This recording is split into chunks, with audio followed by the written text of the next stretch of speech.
మంత్రి గారికి ఒక చిన్న విన్నపం సార్. ఏంటంటే రీసెంట్గా కేరళలో ఒక మంచి పాలసీతో వచ్చారండి. మీరు చేయి దింపండి, చూశాను మిమ్మల్ని. కేరళలో ఒక పాలసీ ఏంటంటే ఈ లిక్కర్ కన్జంప్షన్ మన రాష్ట్రంలో బాగా ఎక్కువ, మన ఆదాయం చూస్తేనే తెలుస్తుంది. అన్ని ప్లాస్టిక్ బాటిల్స్ వాడుతున్నారు. కేరళలో ఎగ్జాంపులరీగా ఒక్క జిల్లాలో మొదలు పెట్టారు. ఏంటంటే ఆ బాటిల్ మీద 10 రూపీస్ ఎక్స్ట్రా ఛార్జ్ చేస్తున్నారు.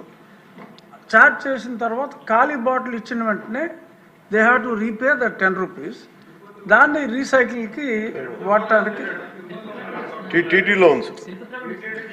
అనేది ఈ బ్రాండీ బాటిల్స్ కూడా అప్లై చేయమని. బ్రాండీ బాటిల్స్కి ప్లాస్టిక్ కన్జంప్షన్ ఎక్కువగా ఉంది. ఎక్కడ పడితే అక్కడ పడేస్తున్నారు కాబట్టి హ్యూజ్ కన్జంప్షన్ ఒక దగ్గర కలెక్ట్ అవుతుంది.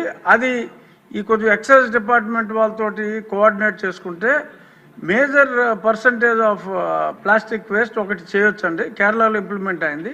ఇంకొకటి ఏంటంటే ఈ సింగిల్ యూజ్ ప్లాస్టిక్స్ ఈ నిషేధానికి మీరు మీలాంటి హీరోస్ తోటి అడ్వర్టైజ్మెంట్ చేయాలి అంటే కొన్ని కోట్లు అవుతుంది. మీరు సంబంధిత శాఖ మంత్రిగా ప్లాస్టిక్ని నిషేధించండి అని మీరు జన సైనికులకి చెప్పారంటే ఎవడన్నా ప్లాస్టిక్ వేస్తే పట్టేసుకుంటారు వాళ్ళు. ఆ మధ్యన గోతులు ఎలా కప్పెట్టారో కొన్ని సంవత్సరాల క్రితం రోడ్లు మీరు బాగు చేయమని పిలిపించినప్పుడు ప్లాస్టిక్ని ఆపండి అని మీరు ఒక్క పిలుపు ఎలా ఇస్తే ఎలా అంతే, ఇంకా అది ఆగిపోతుంది.